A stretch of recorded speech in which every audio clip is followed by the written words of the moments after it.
The barrister. The barrister himself. Hey, this one you're in a haste. Mr. Barrier, I have to be in a haste. How do you want it better? I am just coming from the court. Are you serious?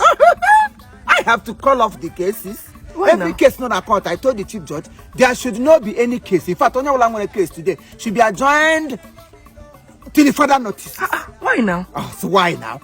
I have the power to do that. Hey. I have the power to do it because I am barrister 6 in nature.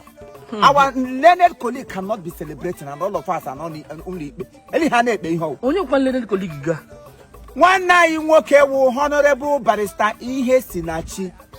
Okite 1. Okite. Hey, Okite. Okite, all one name worker up from Isalamba.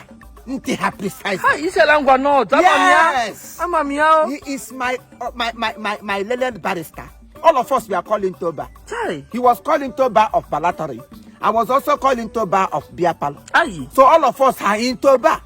Let me venture into any bar nearest to me. He is celebrating his birthday today.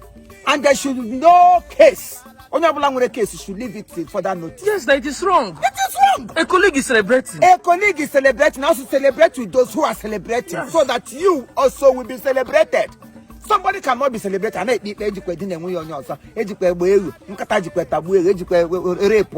What nonsense? Let's give him today for his own day. Today who is day of a reckoning. Yes, sir. I say the day of reckoning. That who his own day of reckoning.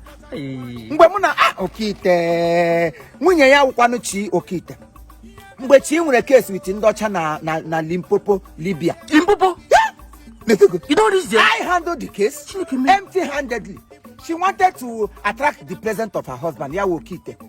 You see, no, there's no need your husband coming. Only my autograph, signature is enough to set the whole of the country. The barrister. Please.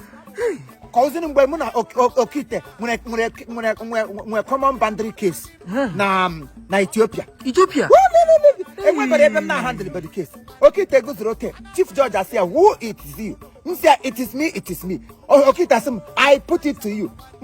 Say yes, my lord. I put it to him. What I put it to me, I put it to him. What I put it at the end of the day, we put it into cell. We are all putters. You will not understand that. I'm not learned. You are not. You are not. You dare not be learned. Because we, the learned people, we know how to celebrate our fellow Lenedians. Education. I did not just read the ordinary education. My autograph school was in Chicago. Are you serious? Chicago, actually certificate of lordship. Go into the world and demolish the world. Oh, Chicago. Close to South Africa. Close to Miami. Miami? Na South African West. School. My school is very, very orthodox in nature. So today I am going to Nteha. But first of all, I'll venture into bar. This bar on here. I want to place and Presence Hotel. Aguleri. Because I was called into bar. So here I'm gonna buy. It is my inheritance. So today is the day for Okite. Okite, Honorable Okite. The barrister. Happy birthday to him. All of us, not only me, even the female barristers. So take yes, you see, I know I hug on to you not, but I have to go and celebrate you somewhere. Good. So happy birthday to him. If you are a lover of good things, celebrate. Yes, sir. Oh, yes. The barrister. I will see you in the court next week. Okay, sir. Bye-bye. Your father's case is in my arm. Thank you, sir. Thank you. Hey.